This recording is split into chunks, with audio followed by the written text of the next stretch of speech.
Superstar Rajesh Khanna साहब आराधना से पहले कुछ फिल्मों में काम कर चुके थे, लेकिन फिल्मों में अच्छा प्रदर्शन नहीं किया और उन्हें पहचान नहीं मिल पाई। साल 1968 की फिल्म आराधना के लिए जब शक्ति सामंत ने उन्हें कास्ट किया और किशोर कुमार साहब के पास इसके गाने लेकर पहुंचे, तब उन्होंने कहा था कि वो नए लड़के से पहले मिलेंगे और तब ही उसके लिए गाना गाएंगे। और राजेश खन्ना साहब ने इस बात का जिक्र खुद किया था।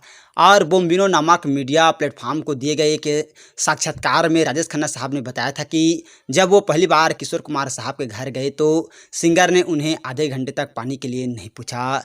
करीब आधे घंटे तक उन्हें परखने के बाद जब उन्हें एहसास हो गया कि राजेश खन्ना वाकई में फिल्मों के प्रति समर्पित हैं, तब जाकर उन्होंने उन्हें चाय पिलाई थी।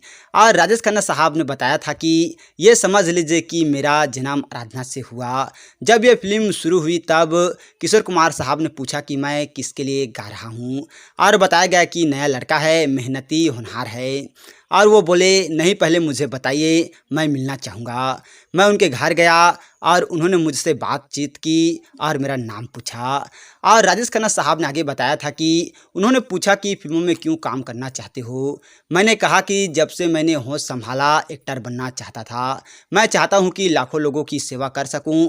और उन्होंने फिर पूछा, कैसी सेवा? मैंने कहा, मनोरंजन के माध्यम से। हमारे हिंदुस्तान में इंटरटेनमेंट के अलावा है ही क्या, और अगर मैं थोड़ा सा भी लोगों का मनोरंजन कर सका तो मुझसे ज़्यादा भाग्यशाली कौन होगा।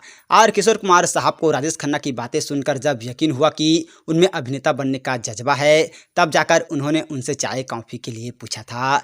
और उन्होंने बताया था, मेरा जवाब सुनकर तब उन्होंने कहा कि मुझे तुमसे मिलकर खुशी हुई। उसके बाद उन्होंने पूछा कि चाय पियेंगे या कॉफ़ी, और उससे पहले मैं आधा घंटा बैठा रहा और उन्होंने मुझसे पानी का गिलास तक नहीं पूछा। और वो जानना चाह रहे थे कि इसका मकसद क्या है। बाद में मुझे पता चला कि वो मेरी परीक्षा ले रहे थे कि क्या है, किस तरह से बातचीत करता है। और किशोर कुमार साहब ने राजेश खन्ना के लिए पहली बार आराधना में अपनी आवाज़ दी और तब से वो राजेश खन्ना की आवाज़ बन गई। इसी फिल्म से राजेश खन्ना साहब हिंदी सिनेमा जगत के सुपरस्टार बन गए और इसके बाद राजेश खन्ना साहब की फिल्में लगातार हिट होती गई। राजेश खन्ना साहब अपनी फिल्मों में किशोर कुमार साहब के अलावा किसी भी सिंगर से गाना गवाना पसंद नहीं करते थे। और जब उनकी फिल्म हाथी मेरे साथी के गाने बन रहे थे तब इसके एक गाने नफरत की दुनिया को छोड़ के इस गीत को किशोर कुमार साहब ने यह कहते हुए गाने से मना कर दिया था कि यह हाई पिच का गाना है और इसे मोहम्मद रफ़ी साहब से गवा लीजिए। लेकिन राजेश खन्ना साहब को ये बात स्वीकार नहीं थी कि उनके लिए किशोर कुमार साहब के अलावा कोई और अपनी आवाज़ दे। और किशोर कुमार साहब ने किसी तरह राजेश खन्ना को राज़ी किया और गाना फिल्म का सबसे सुपर हिट हुआ था।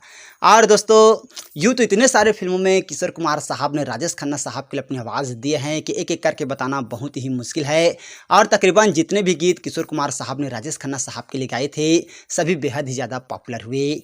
तो दोस्तों, आप लोगों को इनकी जोड़ी जो है वो कैसा लगता है, एक बार हमें कमेंट करके ज़रूर बताइएगा। और ऐसे ही जानकारी के लिए अगर अभी तक आप लोगों ने हमारे चैनल को सब्सक्राइब नहीं किया है तो प्लीज़ दोस्तों हमारा चैनल ज़रूर सब्सक्राइब कीजिएगा। और वीडियो को अभी तक लाइक नहीं किए हैं तो लाइक कीजिएगा, शेयर कीजिएगा। थैंक यू दोस्तों हमारे वीडियो वॉचिंग करने के लिए।